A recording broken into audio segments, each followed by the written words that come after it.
السلام عليكم ورحمة الله وبركاته. أعوذ بالله من الشيطان الرجيم. بسم الله الرحمن الرحيم. الحمد لله رب العالمين، والصلاة والسلام على أشرف الأنبياء والمرسلين سيدنا محمد وعلى آله وصحبه أجمعين. سبحانك لا علم لنا إلا ما علمتنا إنك أنت العليم الحكيم. ولا حول ولا قوة إلا بالله العلي العظيم. رب اشرح لي صدري ويسر لي أمري واحلل عقدة من لساني يفقه قولي وسدد لساني واهد قلبي بحق نبيك محمد صلى الله عليه وسلم. اللهم أغننا بالعلم وزينا بالحلم وأكرمنا بالتقوى وجملنا بالعافية. نوينا التعلم والتعليم والتذكر والتذكير والنفع والانتفاع والإفادة والاستفادة والحث على التمسك بكتاب الله وسنة رسوله صلى الله عليه وسلم، ودعاء إلى الهدى والدلالة على الخير ابتغاء وجه الله مرضاته وقربه وثوابه سبحانه وتعالى. آمين يا رب العالمين. Kitab Penawar Bagi Hati, muka surat 46 baris 3 daripada bawah atas. Wa qala Syekhul Musannifu rahimahullahu ta'ala wa nafa'ana Allah bi'ulumihi wa bi'ulumikum wa bi'ulumi masyayikhina fid darain amin ya rabbal alamin. Kata pengarang Asy-Syaikh Abdul Qadir bin Abdul Muttalib Al-Mandili Al-Indonesi rahimahullahu ta'ala, seperti firman Allah Ta'ala, Alhaakumut takathur hatta zurtumul maqabir. Surah At-Takathur ayat yang pertama. Jadi sambung perbahasan berkaitan dengan sifat mazmumah. Yang kelima berkaitan dengan kikir ataupun kasih kepada harta. Maka disambung kata firman Allah Subhanahu wa taala. Sebelum daripada firman Allah Subhanahu wa taala disebut bahwasanya harta ataupun menyayangi harta itu menyebabkan seseorang itu lalai daripada zikrullah. Mencari harta tidak ada masalah untuk tanggungan hidup. Tetapi mencari harta tersebut sehingga ada sifat kasih kepada harta, maka itu yang dilarang. Sehingga kan perbuatan-perbuatan yang Allah Subhanahu wa taala suruh buat terabai. Perbuatan-perbuatan yang Allah Subhanahu wa taala larang kita buat. Wal a'yadu billah. Maka benda-benda tersebut menyebabkan mencari harta itu satu benda yang keji, ataupun sayang kepada harta itu menjadi satu benda yang keji.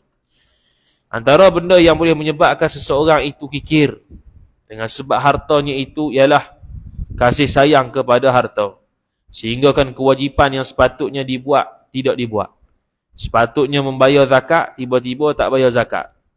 Sepatutnya beri kepada anak isteri, tiba-tiba tak beri.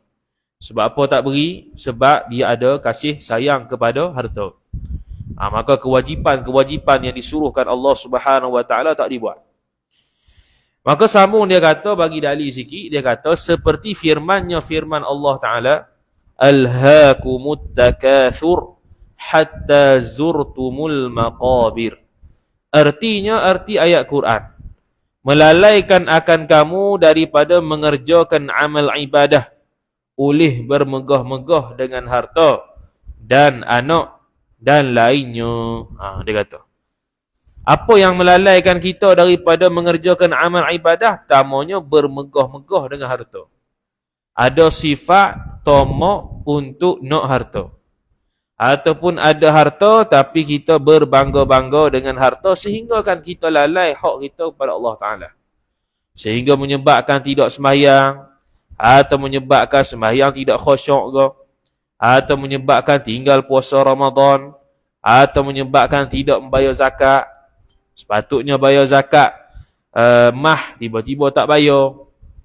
Sebab apa tak bayar? Sebab rasa kasih untuk beri sikit kepada orang lain. Padahal syarak hanya meminta bayar zakat harta tu 2.5% saja. 2.5% saja daripada keseluruhan harta untuk kita beri. Kita hanya beri, kita nak beri tu malah, atau nak beri tu rasa kedekut. Maka kita pun tak beri. Maka hukum dia adalah haram. Maka sebab itulah tamak kepada harta, bermegah-megah dengan harta itu menyebabkan kita lalai daripada Allah Subhanahu wa taala.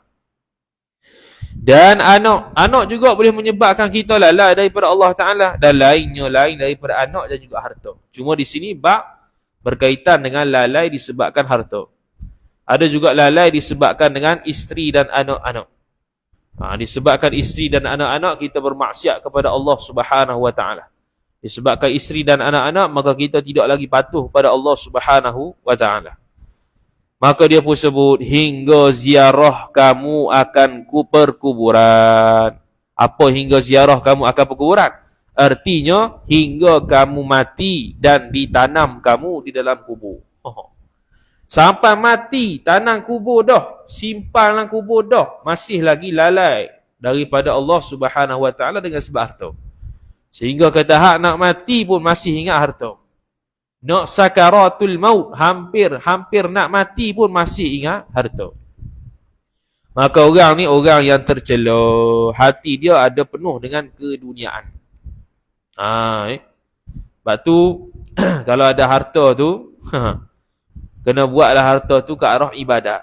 Sedekah ke, beri hadiah ke, beri kepada orang yang memerlukan ke. Janganlah syok sendiri bagi kita seorang ya. Enjoy lama-lama benda tersebut, harta kita boleh pergi kepada benda haram, boleh pergi kepada benda lara. Lebih baik kita beri ataupun salurkan duit kita tu ataupun harta itu kepada infak fi sabilillah. Itu lebih baik. Maka dia kata ketahui olehmu bahawasanya makna kikir itu menegah barang yang mewajibkan akan dia akan barang oleh syarak. Satu. Apa yang diwajibkan oleh syarak? Zakat. Contoh. Apa yang diwajibkan oleh syarak? Haji umrah. Haji umrah kena ada harta. Jadi kalau cukup harta dia itu untuk pergi umrah, cukup syarat lain, sihat tubuh badan, aman perjalanan, tiba-tiba tak pergi juga umrah tu, haji tu, maka tu dipanggil orang yang kikir. Sebab apa dia tak pergi? Malah bukan malah apa, sekarang mahal 10,000. Kalau dia tak ada pitih tak apalah. Ni ada pitih tu, ada 20,000, 30,000, 50,000, 100,000 dalam bank, nak pergi umrah hak wajib. Kalau hak sunat tak apa lagi, hak wajib tu. Maka bila hak wajib, haji ataupun umrah tu perlu tak dapat tidak kepada harta. Jadi dia ada kemampuan dari sudut harta, tapi dia tak mampu keluarkan harta tu untuk buat ibadat yang wajib. Maka itulah ada sifat kikir dalam hati. Anak isteri dia wajib untuk berikan nafkah. Wajib beri seharian sekian-sekian duit, sekian-sekian makanan, sekian-sekian pakaian, perubatan. Yang mana semua itu memerlukan kepada pitih, harta lah. Maka kalau dia tidak beri dengan sebab dia itu mampu, padahal mampu dia tak beri juga, padahal tu wajib, maka dia tu dalam keadaan dosa. Dosa satu, tak menunaikan kewajipan. Yang kedua, ada sifat kikir. Hak tu dosa hak batin pula. Dosa hak dalam hati. Maka cara untuk elok daripada ada perasaan tersebut ialah dengan banyak bersedekah, walaupun sikit. RM2 ke, RM1 ke, belanja orang ke, apa-apalah yang menyebabkan kita keluar harta tu, supaya kita terlatih keluar harta tanpa disuruh wajib oleh Allah Subhanahu Wa Taala. Apatah lagi hak wajib. Jadi bila benda yang menjadi kewajipan kita berkaitan dengan harta menjadi mudah bila kita sentiasa sedekah kepada Allah ataupun sedekah di jalan Allah Subhanahu Wa Taala. Kemudian dia kata ataupun muru'ah. Ataupun muru'ah. Muru'ah ni ialah maruah lah. Barang yang mewajibkan akan dia akan barang tu oleh muru'ah. Muru'ah ni maruah. Apa maksud maruah? Sekarang ni harta tersebut tidak diwajibkan syarak untuk beri. Tak wajib. Tapi kalaulah situasi tersebut, kalau dia tak beri, jatuh maruah. Tu. Jadi maruah itu seolah-olah maruah ni wajib dijaga. Antara benda dalam bab fiqh, kalau dalam bab adilnya saksi, maka antara syarat-syarat dia ialah mestilah dia itu jaga maruah untuk panggil dia adil.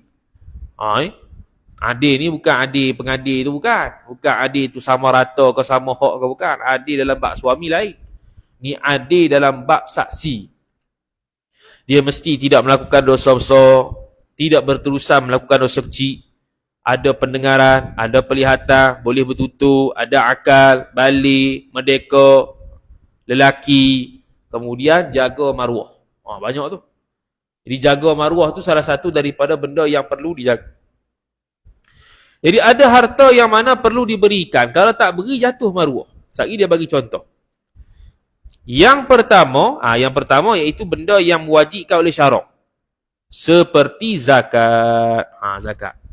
Zakat fitrah, zakat mah, zakat menatang dan sebagainya. Cuma zakat-zakat ni asal mazhab Syafi'i, contohnya zakat fitrah tu dengan berah. Asal zakat binatang tu dengan binatang lah. Dan sebagainya tu asal mazhab Syafi'i.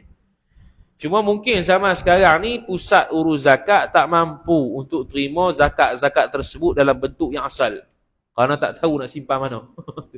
Kalau beri berah kau tak tahu kawan tu nak simpan kat mana. Kalau ikut asal mazhab Syafi'i lah, beri berah lebih kurang 1 kilo. Dia ada 700 gram lebih kurang untuk satu zakat fitrah tu. Kita kira mudah-mudah 1 kilo. 1 kilo kalau seorang, kalau banyak orang 500 orang 500 kilo. Kalau dalam seorang tu pula ada 5 orang tanggungan dia 5 kilo dah. 5 kilo kali 7 kali 100 orang dah 500 5 kilo kali 500 orang dah 2,500 kilo. Tu baru berah. Tu. Belum lagi hak zakat menatang. Kalau lembu cukup sekian-sekian kena beri lembu berapa. Kalau cukup kambing sekian-sekian kena beri kambing seekor. Ada kawan tu nak letak mana? Maka ada kerajaan kita ni dia bertaklid kepada mazhab lain dalam bab zakat, iaitu mazhab Hanafi. Boleh menggunakan bayar zakat tu melalui nilai. Bayar dengan nilai. Zakat fitrah RM7 contohnya, grade C. RM10 grade B. RM15 grade A. Tu bayar dengan ganti nilai. Sebab nak memudahkan urusan darurah ketika itu. Maka taklid ke mazhab lain lah kita punya kerajaan ni. Kemudian dia kata, dan nafkah isteri. Sama juga. Nafkah anak-anak. Dia tak mau beri. Sebab apa? Kasih pada harta. Sayang harta dia nak beri. Baik kalau sayang harta tak payah nikah bawah. Daripada awal tak payah nikah lah. Kalau tahu kata sayang harta tu tak mau beri ke orang. Maka tak payah nikah. Senang cerita, nikah juga. Lepas tu menzalimi orang pula. Tak beri nafkah zahir iaitu harta tu. Maka hukum dia adalah haram. Dan yang kedua, yang mewajibkan oleh maruah tadi tu. Yang kedua tu, seperti harta yang diberikan kepada penyair. Dia buat kurungan syair, yakni pensyair. Kerana menegah cerca seseorang. Jadi harta yang diwajibkan oleh maruah. Maksud dia kalau tak beri jatuh maruah. Contohnya beri kepada pensyair. Ataupun contoh kita mazhab kita pula. Keadaan realiti kita sekarang ni. Contoh kita buat walimah, jemput orang nasyid, jemput orang qasidah. Maka kita ulurlah sikitnya. Sebab apa? Sebab kalau tak ulur, memang tak wajib syarak. Syarak tak kata suruh ulur. Tapi jatuh maruah kita lah, kita tak beri tu. Berilah sikitnya, taklah banyak sangat. Ini ada yang kita beri. Tu untuk jaga maruah kita yang jemput dia. Jemput orang baca Quran ke, jemput apa-apalah, beri hulu sikit. Dia panggil dalam bahasa Arab maklum. Benda yang maklum. Apa maklum tu? Faham-faham lah. Tu. Hak maklum tu. Dalam bahasa Arab panggil maklum. Itu kalau bahasa Melayu maklum tu lain pula. Dia maklum tu faham je lah. Tu lah maklum. Benda yang perlu difahami. Faham lah. Tu maklum. Maka mereka yang tiada memberi akan isterinya, isteri mereka akan sesuap makanan yang lebih daripada nafkah yang wajib, tiada dinamakan ia orang tersebut kikir. Okey, sekarang ni contohnya kita wajib beri makan ke dia tu 2 kali sehari. Contoh. Okey, 2 kali lah sehari kita beri. Kalau kurang daripada 2 kali sehari, maka kita dipanggil kikir. Padahal mampu. Kita dipanggil kikir. Kalau kita beri 2 cukup-cukup, maka kita dipanggil orang yang tidak kikir. Orang yang tidak kikir. Lepas tu, orang yang menunaikan tanggungjawab lah. Sebab 2 yang wajib. Lepas tu, kalau kita beri makan 3 kali dan ke atas. Kalau dia nak lah. Maka hak tu pemurah. Pemurah. Kalau kita tak beri, dia minta 3 kali, kita tak beri. Kita beri 2 juga. Tak dipanggil kikir. Situ je. Tak dipanggil sebagai kedekut. Sebab apa? Sebab dah beri, dah tanggungjawab. Tu. Maka dia pun kata,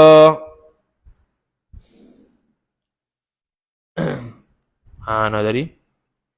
Yang lebih atas wajib. Maka dia kata, tiada namakan kikir. Dan pangkat muru'ah. Dan peringkat pemurah. Dan pangkat pemurah. Yang ini boros. Boros ni boros harta. Boros ni bukan boros bazir tu. Bahasa petani kalau kata boroh tu ialah orang yang pemurah. Pangkat pemurah pula dia kata mana dia? Memberi barang yang lebih atas yang wajib pada syarak dan pada muru'ah. Contohnya orang jemput nasyid tu, biasanya orang beri 100, dia bagi 200. Pemurah tu. Zakat tu hak wajib atas dia 250, ya zakat harta. Dia pergi beri 500. Tu pemurah. Lebih daripada hak wajib. Kurang daripada hak wajib, dia panggil kikir. Cukup-cukup bertepatan dengan hak wajib, dia panggil orang yang melaksanakan tanggungjawab. Melaksanakan kewajipan. Lebih daripada qadar hak wajib, dia panggil pemurah. Itu. Jadi pemurah itulah yang sifat mahmudah. Lawan bagi sifat kikir. Lawan bagi sifat bakhil. Bakhil itu kedekut piang tu lah. Lawan bagi pemurah. Kemudian kata musannif rahimahullahu subhanahu wa ta'ala. Dia kata, mana dia? Dan bahawasanya ubat bagi kikir itu dicampur pengetahuan dan pekerjaan. Sekarang nak bagi ubat pula. Apakah ubat yang perlu kita tahu dan amal untuk elok daripada kikir? Jadi dia kata kena campur 2 benda. Pertama pengetahuan, kedua amal. Maknanya apa? Al-amalu bila ilmin, al-ilmu bila ilmin la yakun. Al-ilmu bila ilmin junun wal amalu bila ilmin la yakun. Ilmu tanpa amal gila. Amal tanpa ilmu sia-sia. Jadi kalau dia beri ubat ni sekadar tahu tapi tak beramal, sia-sia. Dia tak belajar berdawah. Kalau contoh kita ni sedar diri, kita ni kikir, tak melaksanakan tanggungjawab contohnya, maka kita perlu kepada ubat ni untuk tahu dan beramal. Bukan setakat tahu saja. Dia pun kata, adapun pengetahuan dari sudut ilmunya, maka bahawa mengetahui engkau akan seksa pada negeri akhirat. 1. Dapat seksa dah akhirat. Seksa sebab apa? Sebab tidak menunaikan kewajipan. Allah Ta'ala suruh bayar zakat. Wa aqimus salah wa atuz zakah. Zakat dengan semayang selalu kapit rapat 2 tu. Wa aqimus salah, dirikanlah semayang. Wa atuz zakah, dan tunaikanlah zakat. Tu wajib lah tu. Tak buat haram, seksa di akhirat. Ikut zahir syariat. Kecuali Allah Ta'ala ampun lah. Kalau Allah Ta'ala ampun, boleh cerita. Kemudian dia kata, Dan dicela manusia di dalam dunia. Yang kedua pula kena tahu kata kalau kita ni kikir, maka manusia tak suka. Ini bukan kita nak pandang manusia, bukan kita nak pandangan manusia. Ini cara nak ubah kita daripada kikir. Bukan nak kata jaga maruah kita depan manusia, kita beri depan orang padahal tak mau sedekah, kita tak mau sedekah, kita beri juga sebab ada orang tengok. Tak kena tu. Itu dari sudut keikhlasan tak ada pula. Yang ni yang kedua dia kata takut celah manusia ni nisbah kalau dia itu kikir. Macam mana nak hilangkan kekikiran? Dengan takut kata bakal dicela manusia kalau orang bersifat bakhil. Tak ada orang suka sifat bakhil.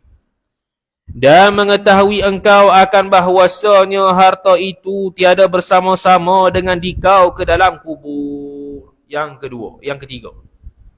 Kita kena tahu pula kata harta yang kita sayang tu, yang tak boleh keluar tu, tak masuk sekali dalam kubur. Tak masuk sekali dalam kubur.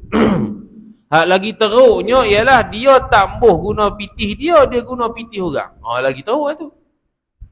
Dia guna pitih orang, guna duit orang tanpa izin. Antaranya contohnya dia diamanahkan untuk jaga harta, dia pergi guna harta dia. Orang suruh jaga, dia nak pergi Mekah. Orang pun suruh jaga, ni ada 10,000 ni tolong jagalah, kan ada pencuri masuk lah. Lepas tu tiba-tiba terdesak. Terdesak nak guna duit, dia pun ambil 10,000. Bukan ambil 10,000 lah, ambil sebahagian daripada 10,000 hak dia hajat tadi. Tanpa dia bagi minta izin kepada tuan asal, maka hukum dia haram. Tu tidak jaga amanah. Walaupun satgi dia ganti duit tu. Walaupun satgi dia ganti duit tu, kerana duit itu ialah duit orang, bukan duit kita. Walaupun kita ganti, tapi kita ganti nilai saja. Bukan ganti wang kertas tu. Wang kertas tu mana boleh ganti dah kalau bagi korang. Nilai yang boleh ganti. Sebab tu minta izin dulu. Kalau nak guna. Saya tersak ni, ATM semua rosak. Contohlah. Saya nak guna 500. Bank pula tak boleh ambil. Bank tutup belakang. Boleh tak ambil 500? Boleh. Boleh. Nanti bayar balik lah. Jadi tidak boleh ambil harta orang tanpa izin. Begitu juga suami nak ambil harta isteri, tak boleh. Melainkan dengan izin. Dengan redha. Kalau dia tak izin, tak boleh. Sebab apa? Sebab bukannya boleh, suami itu boleh ambil harta isteri, tak boleh. Isteri nak ambil harta suami pun tidak boleh, kecuali kalau dia tak beri nafkah. Lain cerita. Seorang sahabat Nabi SAW, perempuan mengadu kata suami dia tak beri nafkah, boleh tak ambil? Nabi SAW kata boleh qadar hajat. Qadar yang diperlukan sahajalah. Qadar yang diperlukan sahaja boleh untuk dia ambil. Kalau lebih tak boleh. Tu kalau isteri kepada suami. Isteri kepada suami. Jadi suami tidak boleh ambil harta isteri tanpa izin. Tahu-tahu habis je. Isteri mu tak tahu. Pokoknya habis dah piti. Tu jawablah ke akhirat nanti. Ambil harta tanpa izin. Tak payahlah ambil harta bini. Aduh lah. Nampak lekeh kan. Kemudian kata musannif rahimahullahu ta'ala. Mana dia? Tu habis. Dan mengetahui habis dah. Dan hanya sahaja yang menyertai akan dikau, yang kekal bersama dikau tu ke dalam kubur, engkau itu segala amal engkau yang baik dan yang jahat. Kena tahu. Kena tahu pertama, yang keempat yang kena tahu kata yang bersama dengan kita di kubur bukan harta, tapi amal baik dan amal jahat. Bila tahu kata amal baik dan amal jahat bersama kita, maka kita berusaha sebaik mungkin untuk kita buat benda baik, tidak buat benda jahat. Itu. Antara benda jahat apa dia? Tidak menunaikan kewajipan. Itu. Kemudian kata musannif rahimahullahu ta'ala, seperti mana tadi? Seperti bersedekah dan kikir. Hak tu contoh amal baik dan jahat yang masuk dalam kubur sekali. Kalau kita bersedekah, amal baik, masuk dalam kubur sekali. Kalau kita ada sifat kikir, itu satu amalan jahat, itu masuk dalam kubur sekali. Jadi kalau Allah Subhanahu Wa Taala tak ampun, kenalah siksanya. Kalau Allah Subhanahu Wa Taala ampun, taklah siksa. Tapi zahir kita, nisbah kita hak makhluk ni, nampak kalau buat dosa kena wajib taubat. Tu nisbah wajib taubat. Kalau lambat taubat, taubat dia itu perlu kepada taubat. Taubat dia itu perlu kepada taubat lain. Kalau taubat dia patut taubat tapi lambat, tu dia kena taubat benda dia taubat. Dia buat dosa satu kikir, dia nak taubat, lambat taubat lagi. Sebab apa? Sebab lambat taubat tu dosa juga. Jadi taubat kita perlu kepada taubat pula. Taubat pertama untuk kikir, taubat kedua lambat taubat. Jadi taubat dua kali. Taubat memerlukan kepada taubat. Kalau lambat taubat, kalau cepat taubat, selesailah. Buat dosa, taubat lalu. Selesai. Taubat ni bukan astaghfirullah gitu je. Senang sangat astaghfirullah tu. Astaghfirullah tu doa. Antara doa astaghfirullah, minta ampun, talabul maghfirah, minta keampunan tu astaghfirullah. Bahasa Arab tu astaghfirullah bermakna talab, dengan makna talabul maghfirah, menuntut keampunan. Tu ya. Tapi kalau kita astaghfirullah dalam hati tidak ada penyesalan, dalam hati masih berazam untuk buat lagi, tu tidak dikira sebagai taubat. Walaupun zahir mulut astaghfirullah. Lepas tu dalam bab taubat kita sudah bahas, belum bahas lagi. Nanti sifat mahmudah ada namanya taubat tamu. Jadi taubat perlu kerana apa? Kerana kalau tidak bertaubat, bertambah-tambah dosa dia. Dosa lambat taubat dan dosa yang bakal dia buat. Taubat pula ada rukun dia. Rukun dia sebelum sebelum ni dia pernah buat, dia wajib berazam, dia mesti menyesal. Dia dah buat sebelum ni hak dosa.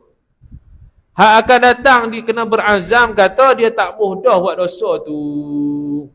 Dan yang sekarang ni dia tinggal dosa yang dia buat. Dan kalau ada kaitan dengan harta manusia, kena wajib beri semula. Kita jumpa lah mamak tu, dulu mu suruh jaga 10,000 tu, aku terambil 500 tak cover kamu. Ni nak bagi 500.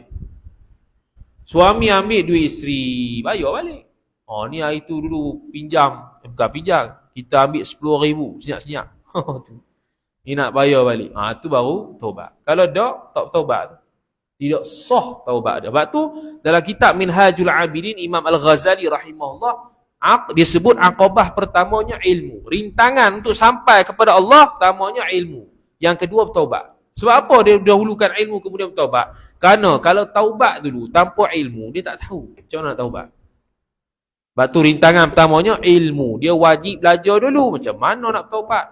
Nak semayang, taubat dia lain. Dia selama ni tinggal semayang, nak taubat, dia taubat cara lain. Dia tinggal puasa, macam mana nak taubat? Cara lain.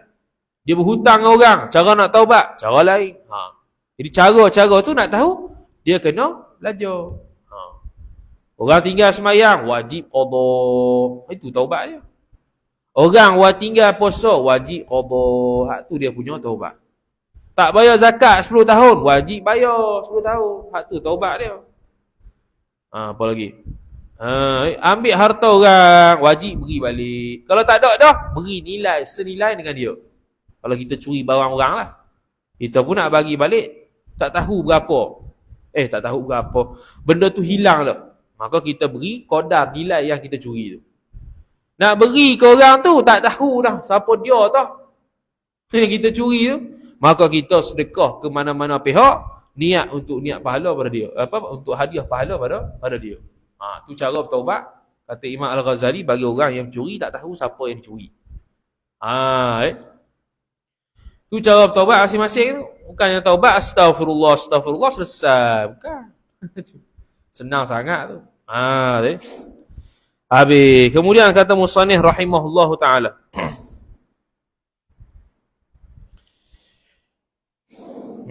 Dan bahawasanya segala harta itu milik bagi Allah Subhanahu wa taala. Dia kena tahu pula harta tu semua milik Allah. Sebab tu kalau dia mati adanya faraid.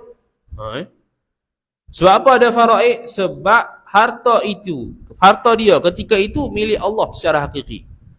Dia waktu dia hidup memang milik Allah dah, tapi zahir syariatnya milik dia lah. Kita panggil harta tu milik dia. Hakikat milik Allah belaka. Cuma bila dia mati, automatik harta dia itu bukan harta siapa-siapa, melainkan harta milik Allah Ta'ala. Sebab tu adanya faraid. Tukar bagi harta kepada waris dia. Sebab tu tak boleh ambil suka-suka hati tanpa difaraidkan harta tersebut. Tak boleh. Sebab tu kita ada jabatan-jabatan bab faraid ni untuk selesaikan masalah faraid kita lah. Tu. Kemudian kata musannif rahimahullahu taala, mana dia? Dan memberi Allah akan engkau daripada harta supaya engkau belanjakan pada pekerjaan, pada urusan engkau yang berfaedah. Kita kena faham pula bahawasanya Allah Ta'ala beri harta tu untuk kita belanja ke arah benda yang ma'ruf, benda yang baik. Bukan benda yang jahat, bukan benda yang maksiat. Kalau kita buat pula untuk buat benda maksiat. Apa dia antara maksiat? Tak beri nafkah, tak bayar zakat. Tu benda maksiat. Maksiat dengan harta. Dipanggil ibadatun maliyatun, ibadat yang dibangsakan kepada harta. Ya, ibadat ada banyak lah. Ibadatun badaniyah, ibadat yang jenis pakai badan. Contoh semayang, haji, umrah. Ibadat yang pakai badan, puasa. Ibadat yang pakai harta, zakat. Ibadat yang pakai harta, nafkah isteri. Ibadat yang pakai, itulah, biasa tu dua tu, banyak. Lepas tu waktu ni kita korban waktu untuk buat ibadat lah. Tu ya. Tu. Kemudian dia kata, dan bahawa engkau ketahui bahawasanya menahan akan harta itu, jika kerana hendak bersedak-sedak dengan dia dengan harta pada keinginan, maka pahala akhirat lebih sedak daripada harta tersebut. Dia suruh beringat juga kalau kita tak mahu beri harta tersebut ke jalan yang wajib, yang diwajibkan Allah Ta'ala. Dengan sebab kita berasa sedap dengan harta itu, nak bersedak-sedak dengan harta itu, maka kita perlu tahu kata di akhirat, pahala ke akhirat menatijahkan benda yang lebih sedap daripada itu. Adanya masuk syurga, lihat Allah Subhanahu Wa Taala, jumpa Nabi, jumpa para ulama, makan buah-buahan, makan makanan yang sedap-sedap di syurga. Tu balasannya. Jadi kalau kita kata malah lah bayar zakat apa, sebab aku ni rasa nak lagi rasa ada harta banyak ni, bukan ambil banyak pun. Ambil 2.5% saja. Jadi nak buang perasaan tu, kena faham kata benda di akhirat lebih sedap daripada harta yang dia boleh sekarang. Tu. Kemudian dia kata, dan menunaikan keinginan itu tabiat binatang, dan membelanjakan harta pada taat itu tabiat mereka yang berakal. Kena tahu lagi. Menunaikan keinginan ni nafsu syahwat yang haram lah. Menunaikan keinginan nafsu sekarang ni berkaitan harta. Nak bersedak-sedak dengan harta, itu tabiat binatang. Bukan tabiat manusia. Tabiat binatang memang nak sedap lah kau. Nak makan sedap. Nak tempat sedap lah kau binatang. Beza dengan kita ialah kita menunaikan perintah Allah Ta'ala. Sebab tu dia kata, dan membelanjakan harta pada taat itu. Taat ni pada fi sabilillah, pada Allah Ta'ala suruh lah. Tabiat mereka yang berakal. Orang yang berakal, yakni orang berakal yang sempurna. Orang berakal yang sempurna, dia akan membelanjakan harta dia ke jalan Allah Subhanahu Wa Ta'ala. Adapun membelanjakan harta kepada selain daripada jalan Allah Subhanahu Wa Ta'ala ke arah maksiat dan sebagainya kerana nak menunaikan nafsunya, maka itu tabiat binatang. Hak tu tabiat binatang. Syekh kata tabiat binatang tu. Dan jika adalah ia seorang menegah harta dan menahan harta itu kerana dicadang untuk anak. Dicadang ni dicadang untuk simpan kepada anak. Tak apalah, tak mau guna harta ni, tak mau bayar zakat, tak mau buat sekian-sekian sebab nak simpankan anak belajar esok-esok. Harta tu tak salah nak simpan, tapi kalau sampai tahap tidak melaksanakan kewajipan, tak boleh lah. Dia simpan harta tu sebab apa? Sebab nak bagi kepada anak dia nanti. Sebab nak bagi ke anak dia nanti nak pakai sekolah ke belajar ke, sehingga dia mengabaikan dia daripada melaksanakan bayaran zakat dan sebagainya. Tu tidak dituntut. Kemudian dia kata, maka seolah-olah ia seorang meninggalkan anak seorang tadi dengan kebaikan, dan datang ia seorang akan Tuhan seorang dengan kejahatan. Tu contoh perumpamaan. Kalau dia tak bayar zakat dan sebagainya yang wajib atas dia dari sudut harta, kerana nak simpan kepada anak alasannya, maka dia telah meninggalkan kebaikan kepada anak dia, tapi mendatangkan keburukan pada diri sendiri. Sedangkan Allah Ta'ala sebut, wala tulqu bi aydikum ila tahlukati fa ahsinu anfusakum wa ahlikum nara. Wala tulqu bi aydikum, janganlah kamu campak diri kalian dengan sebab usaha kalian ila tahlukah, kepada kebinasaan. Qu anfusakum wa ahlikum nara, jagalah diri engkau dan keluarga engkau daripada neraka. Jadi kalau kita jaga keluarga kita daripada neraka, diri sendiri tak jaga, tak jadi. Kita simpan duit tu untuk kebaikan anak, bagus dah, tapi menjahanamkan kita di depan Tuhan, tak boleh. Dia hak Allah dengan hak manusia, kena utamakan hak manusia. Kalau bertembung kewajipan hak Allah dengan hak manusia, maka wajib utamakan hak Allah, baru hak manusia. Kalau bertembung dengan hak manusia yang wajib dengan hak Allah yang sunat, maka wajib utamakan hak Allah wajib utamakan hak manusia yang wajib. Hak manusia wajib, hak Allah sunat, maka wajib utamakan hak manusia terlebih dahulu. Sebab apa? Sebab hak Allah ketika tu sunat. Bila sunat, dia bawah wajib. Tapi kalau bertembung antara hak Allah dengan hak manusia yang wajib dua-duanya, maka utamakan terlebih dahulu hak Allah Subhanahu wa ta'ala. Contohnya nak bayar hutang. Nak bayar hutang wajib. Masuk waktu sembahyang dah, nak keluar dah waktu sembahyang. Kalau aku tak mayang pergi bayar zakat, pergi bayar hutang dulu, keluar dah waktu sembahyang, maka pergi mayang dulu. Supaya tidak berdosa. Sebab apa? Sebab kalau sembahyang di luar waktu, hukumnya berdosa walaupun sah.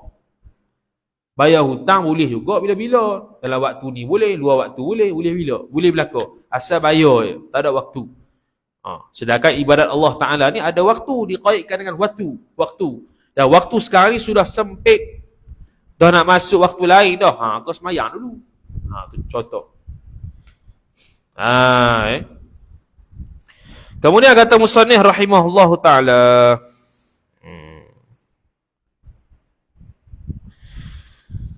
maka ini sehabis-habis bodoh. Bodoh tu. Habis-habis bodoh. Apa? Sebab utamakan hak anak sehingga menjahanamkan diri sendiri. Itu secara tidak langsung tidak beramal dengan apa yang disuruh Allah Ta'ala. Wala tulqu bi qu anfusakum wa ahlikum nara. Jagalah diri kalian dan keluarga kalian daripada api neraka. Ni jaga keluarga. Diri sendiri tak jaga, tak jadi. Sehabis-habis bodoh dia kata.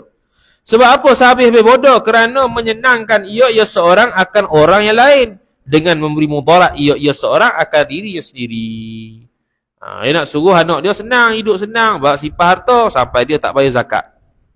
Maka dia menjerumuskan ke arah neraka diri dia dalam keadaan dia menyenangkan orang lain. Orang lain sini anak dia lah kalau konteks tadi. Dan ada pun pekerjaan. Habis dah. Tu dari sudut pengetahuan. Banyak benda tahu. Banyak benda betul kena tahu tu. Kena tahu kata Semua itu untuk elok daripada kikir. Tapi tak cukup sekadar tahu. Hak ni dari sudut amal pula. Dan adapun pekerjaan ni amalan, maka bahawa memberati engkau akan diri engkau dan menggagahi engkau akan diri engkau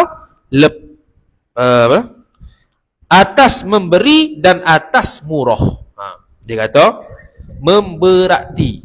Sebab apa memberati? Sebab asalnya kita ni bukan peseng pemurah. Kita ni kikir. Contoh. Maka cara nak eloknya dari sudut amalan, dia perlu usaha sungguh-sungguh beri juga harta ke orang. Dia asalnya orang kikir ni orang yang tak suka beri harta ke orang. Jadi dia nak elok perasaan kikir tu, dia kena berlatih beri ke orang banyak. Sebab tu dia kata memberati diri engkau. Ataupun menggagahi. Menggagahi itu memaksa. Memaksa diri engkau supaya beri ke orang. Sedekah ke orang. Barulah perasaan kikir itu hilang. Beri ke orang ni tak kisahlah harta ke, harta duit ke, pakaian ke, makanan ke, apa-apa yang boleh diberilah. Supaya elok kita daripada berlaku perasaan kikir. Dan sentiasa memperbuat engkau akan yang demikian itu. Demikian memberi dan bersedekah tadi, hingga jadilah murah itu ada bagi engkau. Teruskan memberi. Beri sehingga sampai satu tahap kita ni kalau tak beri rasa bersalah. Sebab apa rasa bersalah? Sebab pemurah dan bersedekah tu jadi adat kita dah. Maka kalau tak beri rasa bersalah pula. Kalau beri baru berasa boleh hidup. Sampai tahap tu lah. Sampai tahap boleh jadi adat untuk kita bersedekah dan bermurah hati dengan orang. Beri makanan sokmo, beri pakaian sokmo, beri duit pitih sokmo, tabung-tabung yang ada. Maka menyebabkan dia tu kurang perasaan nak kikir. Bila kurang perasaan kikir, maka mudah dia tu nak menunaikan kewajipan dari sudut harta. Dan dengan mendapat balasan di dunia, dan bahawa menipu engkau akan diri engkau dengan baik nama jika engkau pemurah. Dia kata bahawa menipu engkau akan diri engkau dengan baik nama jika engkau pemurah. Dan dengan mendapat balasan di dunia dan akhirat. Okey. Jadi dia kata kalau kita ni orang yang pemurah. Kalau kita ni pemurah lah. Kalau kita dah pemurah dah, maka kita kena buang satu perasaan, iaitu perasaan ada nama baik diri kita pada orang lain. Supaya apa? Supaya kita takut bila kita pemurah tu, kita beri ke orang, ada perasaan riak pula. Kalau kita ni jenis pemurah dah, kita menipu diri kita. Menipu ni maknanya kita jangan berasa diri kita tu kalau kita beri ke orang ada nama di diri orang lain. Jangan. Supaya apa? Supaya kita tetap berlaku pemurah. Tak mencegah diri kita tu daripada nak beri harta ke orang. Sebab apa? Sebab kita kata takut ada orang kata kita ni murah pula. Meninggalkan amalan kerana seseorang, maka hukum dia riak. Meninggalkan amalan kerana seseorang, itu hukum dia riak. Meninggalkan amalan kerana seseorang, itu riak. Melaksanakan amalan kerana seseorang, itu riak. Dua tu kata Qadhi Iyad rahimahullahu ta'ala. Dan dengan mendapat balasan di dunia dan akhirat, maka kemudian daripada sudah beradat engkau mengeluarkan harta dan pemurah, maka hendaklah menghilangkan engkau akan ini tipu daya dengan diansur-ansur. Baru faham. Jadi dia kata seseorang ni kikir. Seseorang ni kalau kikir, dia kena ada perasaan, dia kena tipu diri dia. Tipu tu maksud apa? Dia kena tanam kata kalau aku pemurah, kalau aku beri sokmo ke orang, orang akan kata aku pemurah. Pemurah ni benda yang baik lah di mata orang. Okey, tak apa, itu pada awalnya. Kita beri sehingga kita ni dapat nama orang ni, kita terkenal sebagai orang pemurah. Tak apa, beri. Tapi bila dah sampai tahap, ni dah tahap pemurah sungguh dah, step ketiganya kita kena hilangkan pula perasaan suka kepada pujian pemuruh itu pada orang lain. Pada asal kita kikir, kita ni ada perasaan kikir. Jadi kita nak murahkan kita ni bersedekah, kita pun tipu diri kita dengan makna kalau kita ni pemurah, orang ni baik nama. Orang yang pemurah ni baik nama di mata orang. Kita pun beri. Sampailah orang ketahui kata ni kita ni pemurah. Maka selepas daripada kita ni pemurah sungguh, bersedekah sungguh dah, kita step ketiga terakhirnya pula ialah kita buang pula perasaan beransur-ansur sifat pemurah di mata orang lain. Supaya kita pemurah tu tidak suka untuk dipuji pula. Tu step-step dia untuk elok daripada kikir. Wallahu a'lam. A'udzubillahi minasyaitonir rajim. Bismillahirrahmanirrahim. Alhamdulillahirabbil alamin.